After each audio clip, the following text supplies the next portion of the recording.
3 numbers are in the ratio 2:3:5. HCF is 10. Find numbers. So ಇಲ್ಲಿ ಏನು ಕೊಟ್ಟಿದ್ದಾರೆ, ratios ಕೊಟ್ಟಿದ್ದಾರೆ, HCF ಕೊಟ್ಟಿದ್ದಾರೆ. ನಾವಿಲ್ಲಿ ನಂಬರ್ಸ್ಗಳನ್ನು ಫೈಂಡ್ ಮಾಡಬೇಕು.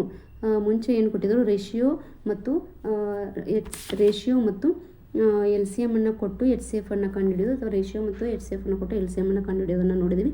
ಇಲ್ಲಿ ಏನು ಮಾಡಿದ್ದಾರೆ, ರೇಷಿಯೋ ಕೊಟ್ಟಿದ್ದಾರೆ, HCF ಕೊಟ್ಟಿದ್ದಾರೆ. ಸೊ ಇಲ್ಲಿ ನಾವು ನಂಬರ್ಸ್ಗಳನ್ನು ಫೈಂಡ್ ಮಾಡಬೇಕು. ಸೊ ಇಲ್ಲಿ ಏನಾಗುತ್ತಂದ್ರೆ, ಕೊಟ್ಟಂತಹ ರೇಷಿಯೋ ಮತ್ತು ಇಂಟು HCF ಮಾಡಬೇಕು. ಪ್ರತಿಯೊಂದು ರೇಷಿಯೋಗೂ ನಾವು ಇಂಟು HCF ಏನು 10 ಇದೆಯಲ್ಲ ಅದನ್ನು 10 ಮಾಡಬೇಕಾಗುತ್ತೆ. ಸೊ ಇಲ್ಲಿ 2, 3 ನಂಬರನ್ನು ಕಂಡುಹಿಡಿಯಲು ಫಾರ್ಮುಲಾ ಏನು, ನಂಬರ್ ರೇಷಿಯೋ ಇಂಟು HCF. ಆ ನಂಬರ್ದು ಏನು ರೇಷಿಯೋ ಇರುತ್ತಲ್ಲ ಇಂಟು 10 ಮಾಡಬೇಕು. ಸೊ ಇಲ್ಲಿ 2, 3, 5 2 × 10 ಮಾಡಿದಾಗ 20 ಬರುತ್ತೆ. 3 × 10 ಮಾಡಿದಾಗ 30 ಬರುತ್ತೆ. 5 × 10 ಮಾಡಿದಾಗ 50 ಬರುತ್ತೆ. ಸೊ ಆ ನಂಬರ್ಸ್ಗಳು ಯಾವಂದ್ರೆ 20, 30 ಮತ್ತು 50. ಈ ರೀತಿಯಾಗಿ ರೇಷಿಯೋಸ್ ಮತ್ತು HCF ಕೊಟ್ಟಾಗ ಪ್ರತಿಯೊಂದು ರೇಷಿಯೋಗೂ ನಾವು ಇಂಟು HCF ಮಾಡಿದರೆ ನಮಗೆ ನಂಬರ್ಸು ಸಿಗುತ್ತವೆ.